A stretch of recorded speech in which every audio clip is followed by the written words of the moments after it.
طيب هذه ممارسة للرياضة. ترى الرياضة ما تحتاج فقط، الرياضة ثقافة. وهي في المطبخ يا بنت بس رياضة يعني. يا أخي الرياضة لابد أن تنطلق من وعي صحي متكامل في المجتمع الإسلامي اللي يرى أن البدن ليس ملكه، البدن ملك لله، لابد أن يحافظ عليه. خلنا نكون واضحين وصريحين، أكبر دولة في الاستقدام العمالة من الخارج المملكة العربية السعودية. صحيح. وقرأتها. إذا اليوم البنت ما هي تمارس ما تمارس دورها في تنظيف غرفتها وترتيبها.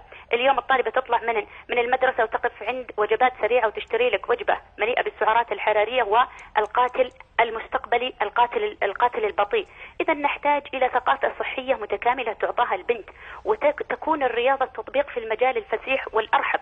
يا أخي إذا كانت مدارس الأولاد، الآن قرأت خبر ولا أدري عن صحته، في مدارس الأولاد تم حذف حصة الرياضة لأن المباني المستأجرة لا يوجد لديها أماكن لتطبيق الرياضة في وسط المدارس الأهلية.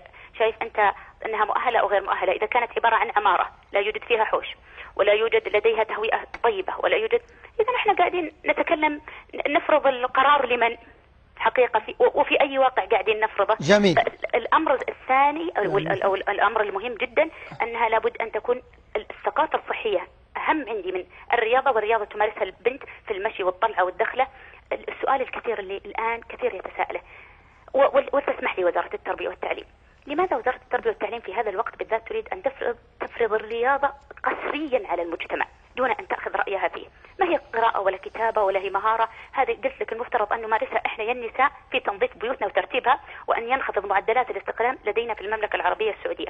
هل هدفها إدخال المرأة في جنة التتويجات والبطولات ودخول جنة الأولمبيات، ونفتخر أن عندنا امرأة شاركت في الأولمبياد بالضوابط الشرعية اللي أصبحت جواز مرور لكل عمل يريد أن ينادي به المسؤول، كما قيل سمك مذبوح على الطريقة الإسلامية؟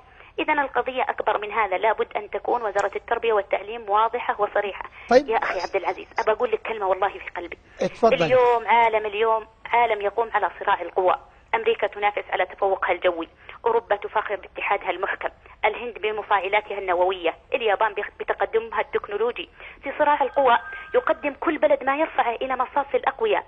إحنا في هالبلد اسمح لي في المملكة العربية السعودية والمسؤولين الناس كلهم عندهم حقيقة آراء، لكن المسؤولين هناك فجوة بين المسؤول والمواطن، ويريد أن يفرض المسؤول رأيه دون أن يقرأ ما الذي يريده المستفيد فيه. احنا في صراع القوى للأسف دائما نأتي بالأمور، بنقدم نسائنا للنط والخط ولعب كرة القدم حتى لا نعيش عزلة أولمبية، ونمرر ذلك من خلال مقررات الرياضة في مدارس البنات. قلت لك الرياضة ثقافة أكثر من أنها تكون. طيب جميل ما قلته جميل، لكن يعني ربما اعتمدت وزارة التربية والتعليم، وأنا لا أبرر هنا، أنا محايد الحقيقة، لكن هنا صحيفة الحياة التي تكتبين فيها يا دكتورة نوال يوم الاثنين في 6 مايو قالت منظمة الصحة العالمية أكدت في آخر إحصاءات لها أن نسبة السمنة وهشاشة العظام بين الطالبات في السعودية بلغت نحو 62%،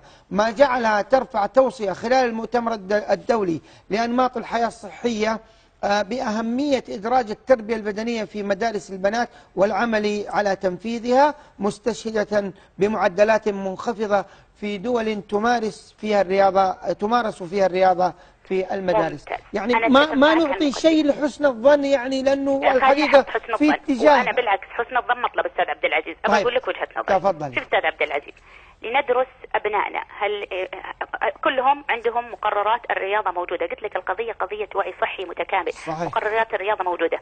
هل نسبة السمنة انخفضت عند أبنائنا؟ هشاشة العظام هل انخفضت عند أبنائنا؟ طبعا النساء معرضات لهشاشة العظام أكثر من الرجال، هذا معروف. أمريكا أكبر نسبة بدانة في العالم توجد في أمريكا مع وجود حصص الرياضة الموجودة لديهم. إذا هل اللي بيحل مشكلة هشاشة العظام والبدانة حصة رياضة يوم في الأسبوع عشان ربع ساعة هي اللي بتحل لي كل القضية؟ قضية وعي صحي متكامل. أنا أتمنى أمنية كامل أن يكون هناك ثقافة صحية متكاملة. الرياضة جزء منها تمارسها البنت في راحتها وجيتها وفي تنظيف غرفتها وفي رفعها الأغراضها وفي مساعدة أمها في العمل. أنت أب وأنا أم وفلان أكيد له أخوات، ونرى أن الجيل اليوم لا يريد أن يعمل في المنزل. جميل. لا يريد أن يشارك في الأعمال المنزلية. طيب. هل يعد العمل المنزلي جزءا من الرياضة أو لا؟